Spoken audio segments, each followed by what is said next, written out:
नमस्कार दोस्तों, स्वागत है आपके अपने YouTube चैनल विकास यादव क्लासेज में।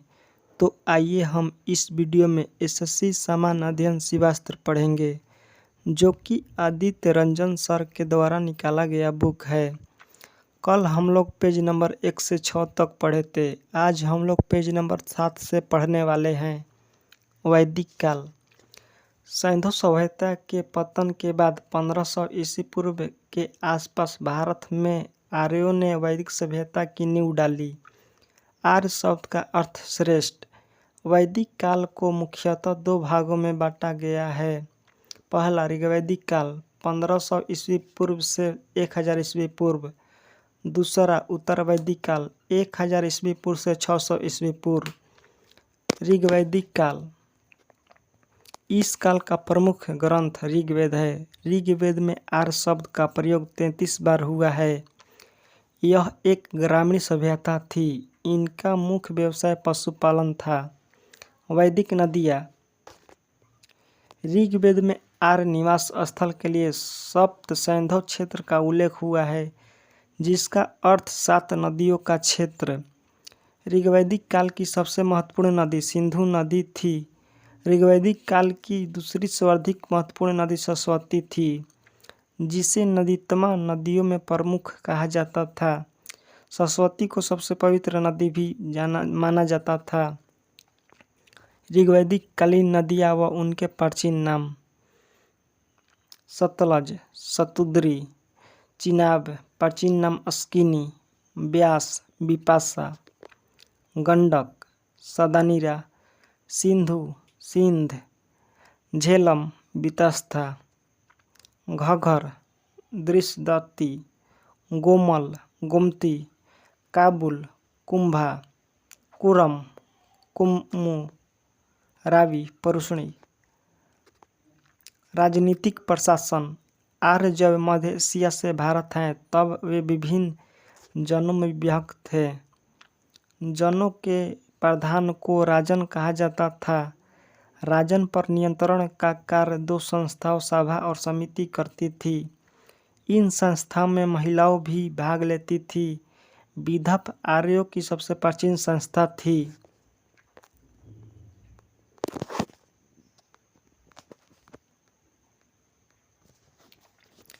न्याय का केंद्र बिंदु राजा होता था।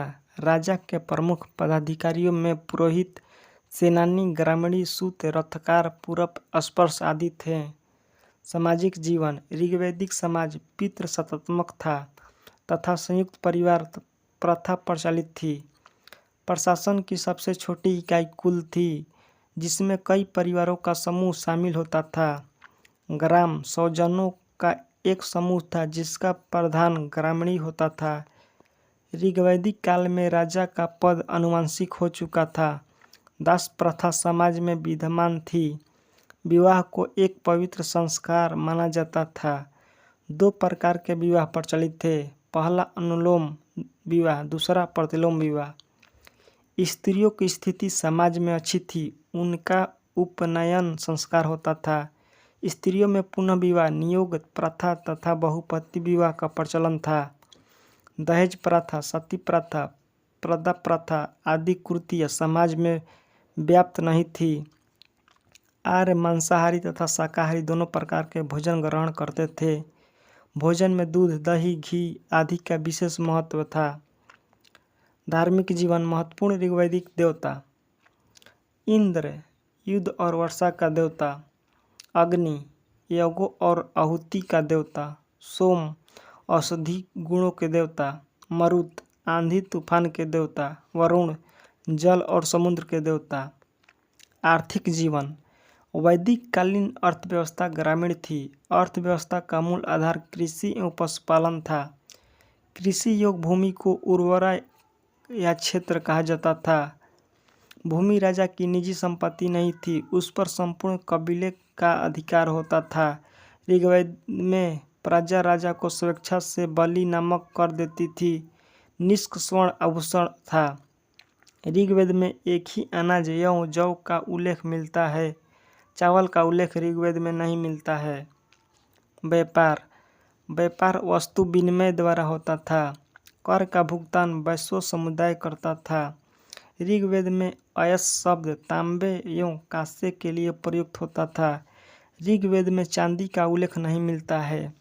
ऋग्वैदिक आर्य लोहे से परिचित नहीं थे। उत्तर वैदिक काल यजुर्वेद, सामवेद, अथर्ववेद, ब्राह्मण ग्रंथों, वेदांग, आरण्यकों तथा उपनिषदों की रचना उत्तर वैदिक काल में हुई। उत्तर वैदिक काल में सभ्यता का केंद्र मध्य प्रदेश में कुरु पंचाल हो गया। राजनीतिक प्रशासन उत्तर वैदिक काल में छोटे कबीले एक दूसरे में विलीन होकर बड़े जनपदों का रूप लेने लगे। इस काल में राजा कबीले के स्थान पर बड़े प्रदेशों पर शासन करने लगा। उत्तर वैदिक काल में नियमित कर प्रणाली की शुरुआत हुई। ऋग्वैदिक काल में बलि कर जो एक स्वैच्छिक कर था, उत्तर वैदिक काल में नियमित कर हो गया।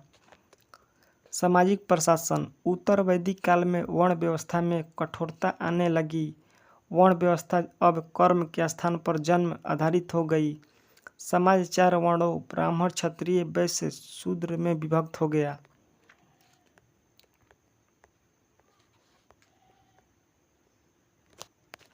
कर्म कांड एवं यज्ञों का प्रचलन बढ़ा। ब्राह्मण, क्षत्रिय एवं वैश्य का उपनयन संस्कार होता था तथा इन्हें द्विज कहा जाता था, किंतु शूद्र उपनयन संस्कार के अधिकारी नहीं थे।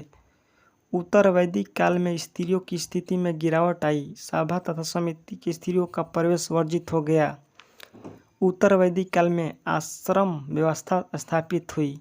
यह सभी वर्णों में प्रचलित थी। आर्यों के 4 आश्रम ब्राह्मण, गृहस्थ, वानप्रस्थ, संन्यास, 3 ऋषि, प्रीति देव तथा 4 पुरुषार्थ धर्म, अर्थ, काम, मोक्ष थे। विवाह 8 प्रकार के होते थे।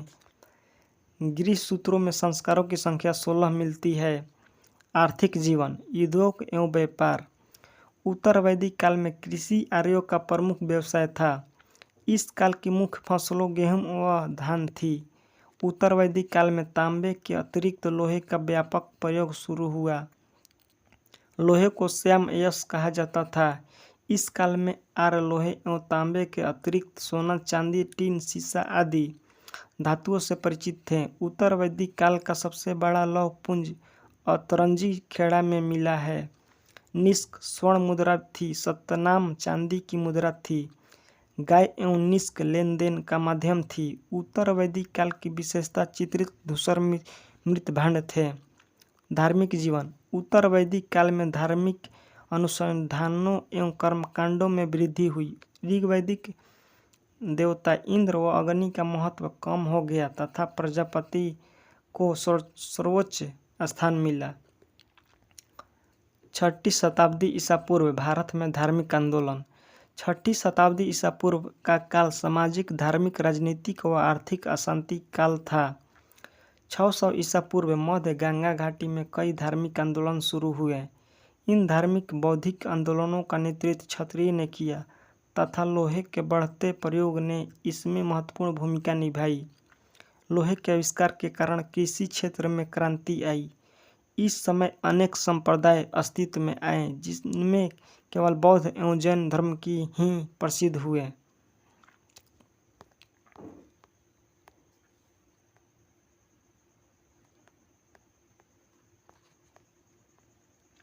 बौद्ध धर्म गौतम बुद्ध बौद्ध धर्म के संस्थापक गौतम बुद्ध थे।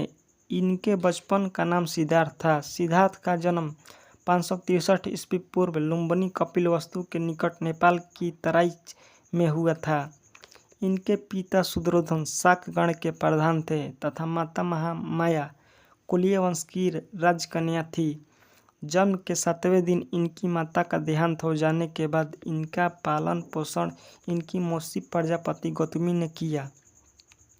16 वर्ष की आयु में इनका विवाह शाक कुल की राजकन्या यशोधरा से हुआ, जिससे इनके पुत्र राहुल का जन्म हुआ। 29 वर्ष की आयु में सिद्धार्थ ने गृह त्याग दिया। बौद्ध ग्रंथों में इस घटना को महाभिनिष्क्रमण कहा गया है।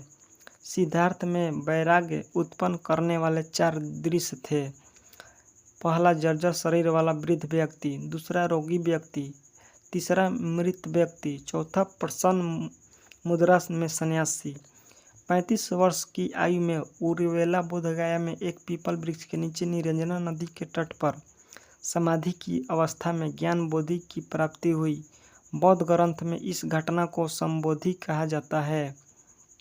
ज्ञान प्राप्ति के बाद सिद्धार्थ बुद्ध कहलाए। इन्हें तथागत सत्य का ज्ञान प्राप्त करने वाला भी कहा गया।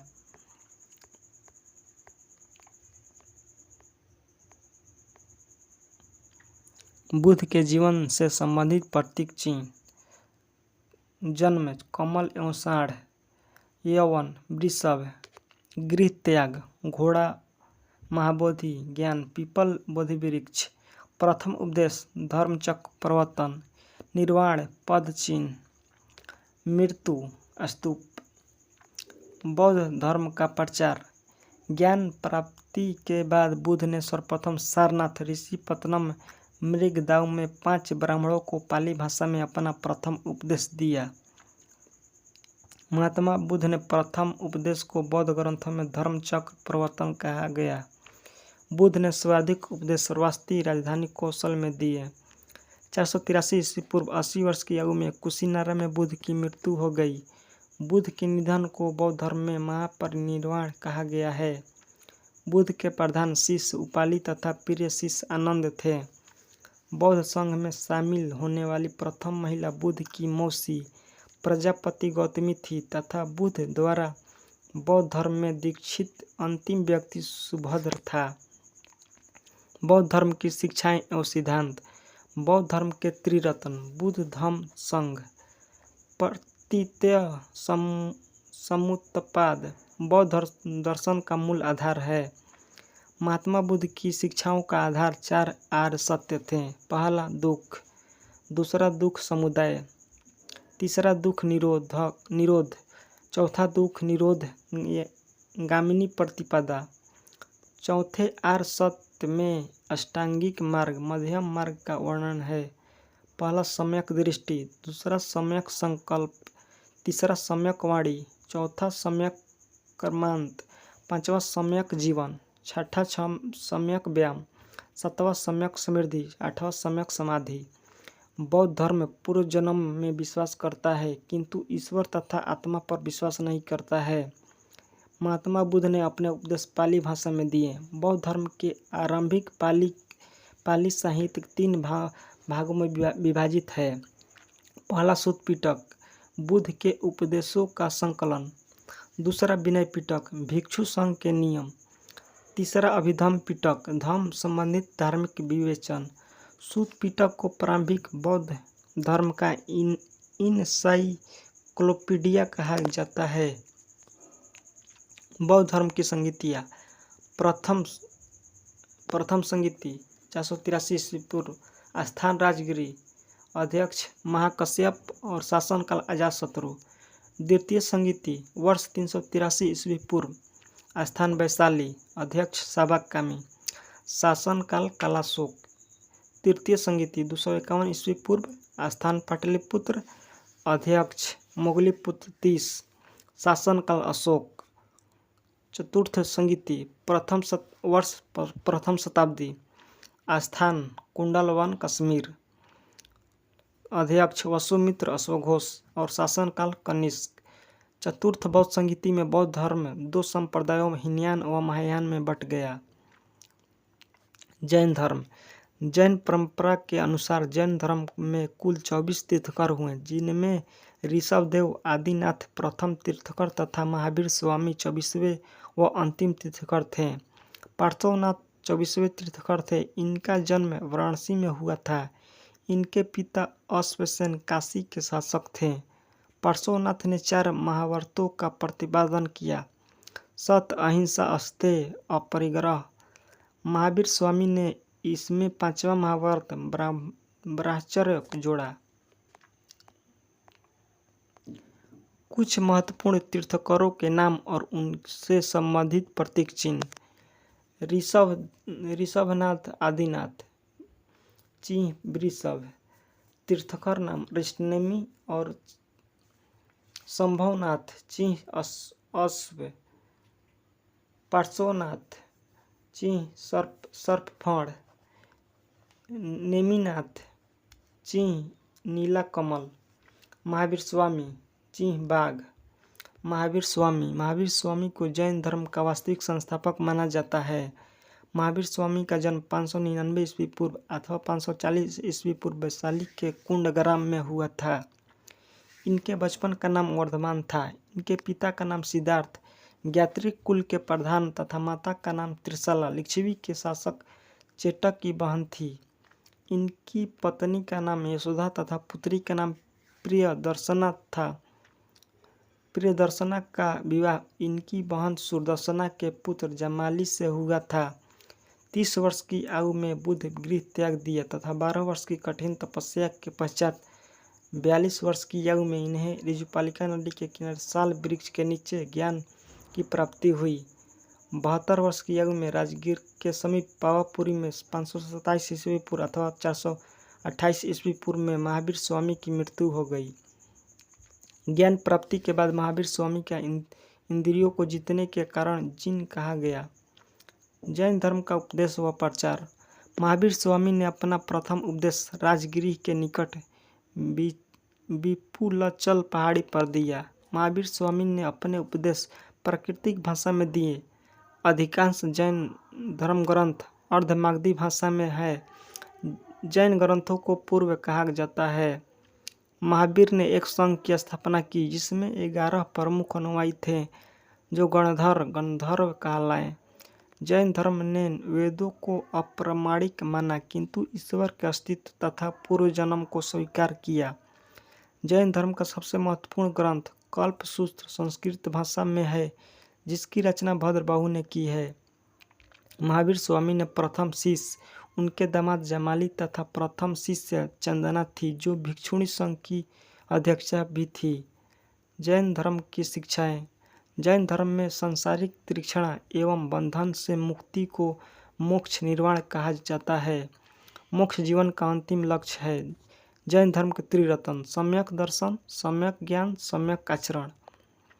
जैन भिक्षुणी संलेखना विधि द्वारा शरीर का त्याग करते थे। संलेखना का अर्थ उपवास द्वारा शरीर त्याग करना। जैन धर्म की सभा या संगीति। प्रथम सभा 300 ईसा पूर्व, स्थान पाटलिपुत्र, अध्यक्ष स्थूलभद्र और शासक चंद्रगुप्त मौर्य। द्वितीय सभा वर्ष 512 से 513 ईस्वी, स्थान बलभी, अध्यक्ष देवर्षि क्षमा श्रवण, शासक सर्वसेन। प्रथम जैन संगीति के बाद जैन धर्म 2 संप्रदायों श्वेतांबर और दिगंबर में बट गया। ऐसे ही वीडियो देखने के लिए हमारे चैनल को लाइक शेयर सब्सक्राइब जरूर करें। मिलते हैं नेक्स्ट वीडियो में। जय हिंद दोस्तों।